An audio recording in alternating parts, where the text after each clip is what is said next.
and how he handles himself. You know what I'm saying? And then you really never name one thing you ever heard. Every rapper get this, majority of the time. Name sometimes somebody said something bad about him. Or said he did bad business. Or said he wasn't right.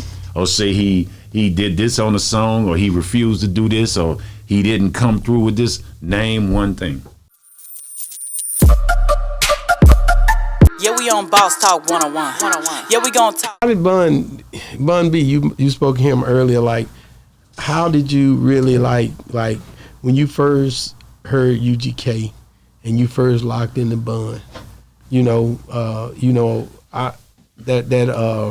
that first album, man, it was great. You know what I'm saying? But how did you feel when you first locked into Bun, When with him and this might sound crazy, him and Pimp, they different, but it's the same on the song. It's almost like this, and Bun might see this and say, Serv, you're tripping, but not in a bad way. It's almost like Pimp, the bad preacher that got the Benzes and the females and all that. I hate to say it that way, the analogy. And Bun is that good preacher that's like, hey, you know what I'm saying? I'm for the community, and y'all gonna do what's right. We gonna pray together and everything else, right? And the preacher that do right, and Bun is the preacher that I still give you your sermon. Pimp is that I still give you your sermon, but we gonna have a little fun also. You know what I'm saying? And what I mean by that is, Pimp give it to you raw, right? But Bun give it to you smartly raw. Because if you listen to them, Pimp will be, I don't mess with no. You know what I'm saying? Where Bun would be like, Bun would do it in a whole different way, such a smoother way. And so when you hearing both sides, not saying the devil and the angel, but you hearing both sides, and then what they did also, a lot of people in the South, and people won't admit this, because they wanted to make it other place, they hid being country. They hid, they changed up, even, sometime the way they spoke and whatever would not. And they hid it. They hid everything about being country. But when you saw Bun, the way Bun dressed, you know what I'm saying? And the way he rapping and what he talking about. You feel what I'm saying? And when you sit down and think, Diamonds, man, come on, man. How you go? And cause. But see, I kind of agree, but then I'm looking at like the Bun, that early Bun was ferocious, and he would say whatever when it came down to the streets, and like the feds in town or B-U-M-B bitch, the things he was saying. I think it's like he evolved. He did. He evolved. Now Pimp, when it first came out, you're right, Pimp seemed to hide he couldn't hide that voice. I don't care how he tried. He couldn't. He say he tried, but all I'm telling you is he couldn't. Pimp got raw and raw as he went. He got raw like and you feel raw. They switched. I seen it. Bun came early, aggressive. But Bun was so to the point. But still articulate. Yeah, exactly. Because when you listen to Bun, it's like Bun say some stuff, man, where you just like, man, that's smooth, man. Where you just like you wanna articulate yourself. And then when you see Bun moves slow. Oh yeah, he take his time. He ain't even tripping. And then he's so real as a man and respectful when he see you and speak to you. His hand automatically go out. And he gonna ask you how you been, how you been doing. You know what I'm saying? Real, genuinely gangster. How he does what he do. Whereas like if you trying to figure out whether he bout some problems or not, you can't figure it out. No. Because the way you feel he looks you directly in your eye when he's speaking to you, and he will give you knowledge if you want to have that conversation. And you can respect that out of somebody, that is so successful so legendary that, and how he handles himself. You know what I'm saying? And then you really never name one thing you ever heard. Every rapper get this, majority of the time. Name sometimes somebody said something bad about him. Or said he did bad business. Or said he wasn't right, or say he did this on a song, or he refused to do this, or he didn't come through with this. Name one thing. You can't. I've never heard nobody say, man, and Bun B would he never. Because I think if they did, you got a lot of people to deal with. You better see it again. Yeah, you better go back and see if you could find the video and get it completely erased off the internet, because the love he have and the respect he have is to a point like, yeah, y'all can have it on camera, and we probably look at it and say, that wasn't Bun that did that. No, man, it's on camera. You see what Bun just did.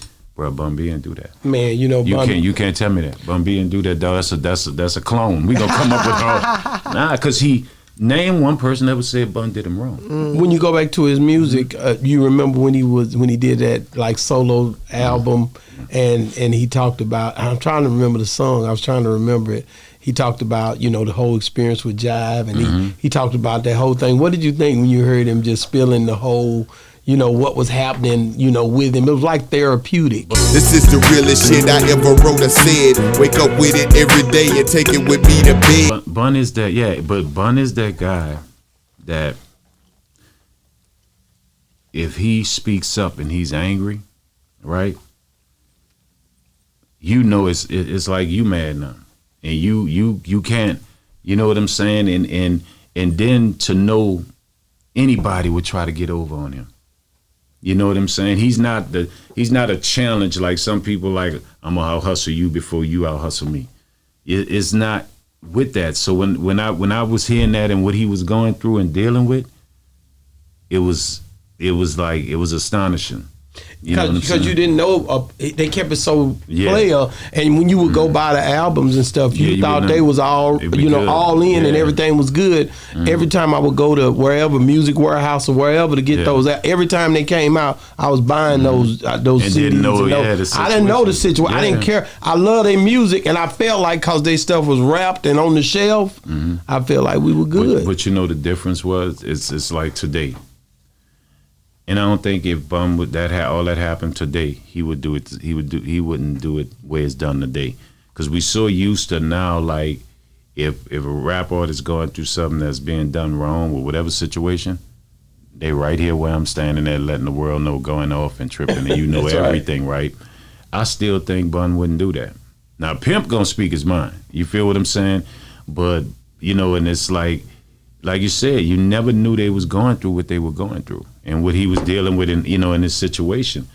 And I think, you know what I mean, and that's a testament to the old ways, the old Southern ways. You know, where it's a man. Nobody knew. You don't let, I remember my grandmother, she always say this type of stuff, bless her, she, you don't let the world inside your house. Same thing. It's not their business, and you take care and handle what you got to handle, so the world won't try to come back into your house. Even as vocal as Pimp is, he didn't say nothing either. Nobody knew what was going on. But pride, and then at the sense of too, because when you a man's man like them two, they men's men. This ain't no wavering with them two. You know what I'm saying? You be around them and you know they were a man's man. Man's man don't want nobody to know. That's like the drug dealer on the corner that been rolling and rolling and rolling. Somebody finally test him and they take something from him. And nobody know that he can't kill him. That's his cousin. That's somebody close to him. That's maybe a little brother that nobody know. So he got to keep it quiet. The world can't know that was taken, because then everybody else gonna come for him. When they always thought everything was tight and he was that real one. So they couldn't do that. They couldn't get in because what they stood on was always business. Before it was fashionable to say that, them dudes stood on business. So if you find out that, damn, look how they being done. And then they was early in the Southern They were early. days. So, they had the professional look before everybody, right? And in the Southern, Kiki talked about that. He was like, man, they had a tape. He was saying that on the first time I interviewed him. They had a tape, man. We couldn't believe like somebody had, because that's how early it was in the game. They admired us as much as we admired them, man. That's just the truth. They were bigger than us as far, not what I mean by bigger than us. I used to look up to them for this. They got a real tape. See, rapping, talking about a tape and having a real tape was two different things. You know what I'm saying? See, it wasn't about money for me back then. Man, they got a real tape. I want a tape. Man, you can go to Soundwave and buy a tape. Yeah. I want that. Music. It was music city. Soundwave. Yeah, it was. Music Access, Soundwave, Music City. Hey, listen, big music. I was like, you could go buy it. This was serious. You know, this is real tape. Man, we go in the screw house and we got a cassette that you can, ride on. They got a real tape. You can go to the store and get it. I don't know how much money they making off of it. I don't even care. I know that people is talking about, man, they hot. Pocket full of stones. So the thing about it, man, is we come like, I think, man, how we all suffered because we had the access to the bigger thing. We really out the mud.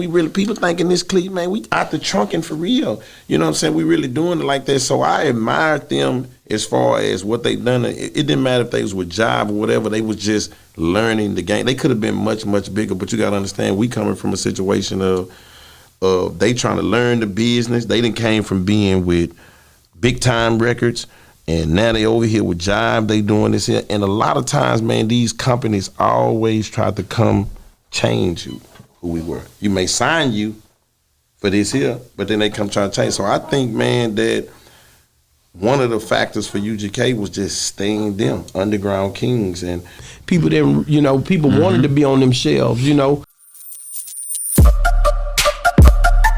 we on Boss Talk 101. Yeah, we gonna talk.